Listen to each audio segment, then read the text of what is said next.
नमस्कार श्रोता बंधु मु समीर कुमार प्रहराज। आज जनवरी 23 तारिख नेताजी सुभाष को जयंती आमे समस्ते जानिचे, किंतु हुए तो बहुत कम लोक जानिथिबे ओडिशार वीरपुत्र वीर सुरेंद्र साय तांकर भी आज जन्मदिन। तबे चलंतु वीर सुरेंद्र साय जीवनी संपर्क में शुणा किछि रोचक तथ्य।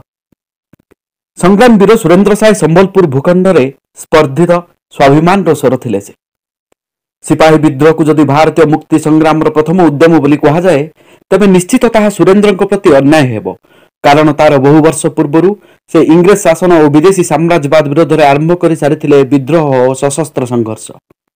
इंग्रेज माने सिपाही विद्रोह को वर्ष केटा मध्य दमन करिबारे एक प्रकार सफल होइथिले, मात्र संबलपुर रे एहार दीर्घ वर्ष पर जाए संग्राम बन्ही जलिथिला। सुरेंद्र साय और तांको साथी माने एहाकु जलाई रखिथिले। सेमानंको निकटरे साधन नथिला, आधुनिक अस्त्र शस्त्र नथिला कि प्रशिक्षणर व्यवस्था नथिला। तथापि दीर्घ 7 वर्ष धरी सेमाने शक्तिशाली इंग्रेज फौज को नयंत करी रखिथिले।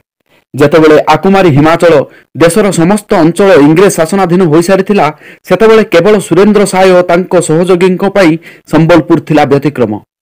ब्रिटिश साम्राज्यर पूर्ण रूपे विलीन हेबार संबलपुर थिला देशर स्वाधीन राज्य, किंतु दुर्भाग्य सुरेंद्र साय और संबलपुर माटीर एही बलिदान कहानी आज भी केवल स्थानीय किंबदंती भली रही। जातीय दृश्यपटरे झांसी राणी, नाना साहेब और तात्या टोपेंको परी सुरेंद्र और तांको साथी सहयोगी को मान्यता की स्वीकृति मिल पारिनी। सुरेंद्र सारा जीवन कटिथिला संग्राम रे। राजवंश रे होई मध्य तांको राजकीय सुख मिली नथिला। युवावस्था ही इंग्रेज शासन विरोध में से अस्त्र उठाई। जेतेबेले सारा देश तथा स्थानीय अंचल रे जनक पर जने राजा महाराजा जमीदार इंग्रेज मानक बसता स्वीकार कर चलते सेतेबेले सुरेंद्र इंग्रेज को अमान्य करी आरंभ करथिले नुआ धारा। स्थानीय अंचल रे लोकंक मन रे भरिथिले जातीयतावादर नुआ उन्मादना। सेथिपई सिपाही विद्रोहर प्राय 2 दशंधि पूर्व एठारे आरंभ होइथिला सशस्त्र संघर्ष। तांको गरिला युद्ध रे इंग्रेज माने त्राही त्राही डाकिथिले। निज राजगादी रे बसी नथिले सत, किंतु सुरेंद्र पालटि जाइथिले संबलपुर भूखंड सर्वमान्य मुकुट विहीन महाराजा। इतिहासकार माने से समय रे जो चित्र उपस्थापना करिसंती सेथुरु स्पष्ट जे तत्कालीन संबलपुर राज्यर एक विशेष मर्यादा और उच्च आसन रहिथिला। संबलपुर राजांकु निकटवर्ती अंचलर राजा जमीदार और गोंतिया माने यथेष्ट सम्मान देउथिले। इंग्रेज माने नाना फंदी करी और नुआ आईन प्रणयन करी से सम्मान को संकुचित करने को उद्यम करथिले। डिवाइड एंड रूल योजना रे राजा गौंतिया मध्य विभेद और शत्रुता सृष्टि करने को चाहिए, किंतु निज माटी और निज माटीर मनीष मान भल पाउथुबा राजा और गौंतिया पई एहा अस्वस्तिकर थिला। किंतु सेमाने शक्तिशाली नथिले कि सेमानंक निकटरे संबल नथिला। सेमाने एक शक्तिशाली छत्रर संधान रे थिले, जहा सुरेंद्र साय सेमान को प्रदान करथिले।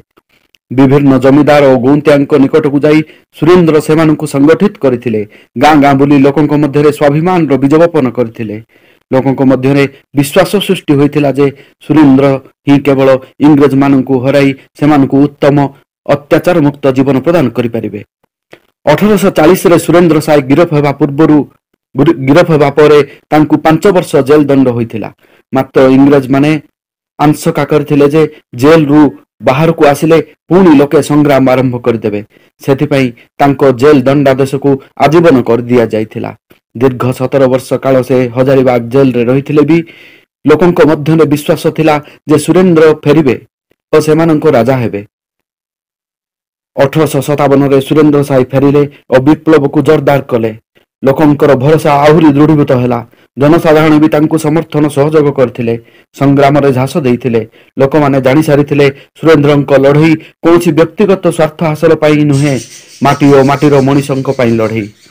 सिपाही विद्रोह नेतृत्व नहीं अधिकांश राजा महाराजा प्रथम व्यक्तिगत कारण इंग्रेज को ऊपर क्षुब्ध थिले, किंतु समस्ते मिसिगला परे सेमानक लड़ई जातीय संग्राम रूप नहीं। सुरेंद्र एही जातीय संग्रामी मानक सह मिसी सारिथिले। केवल सम्बलपुर नुहे, नागपुर और रांची ठारू आरंभ करी देशर विभिन्न स्थान से प्रत्यक्ष और परोक्ष भावे सेठाकर संग्रामी को सहयोग करथिले। ए सबु सत्वे भी जातीय वीर जातीय प्रख्यापेटर उपेक्षित तांकर वीर गाथार प्रचार प्रसार दिगरे आंतरिक उद्यम होइछि बोली एबे भी जना पड़ुनी। स्मृति रक्षा केवल भाषण बाजी रे सीमित रही। जनवरी 23 तारिख रे से जन्म होइथिले। आज भी जनवरी 23 रो एही महार्घ्य क्षण रे स्वाभिमानी बरपुत्र को कोटि कोटि प्रणाम। रहिली नमस्कार। मु समीर कुमार प्रहराज।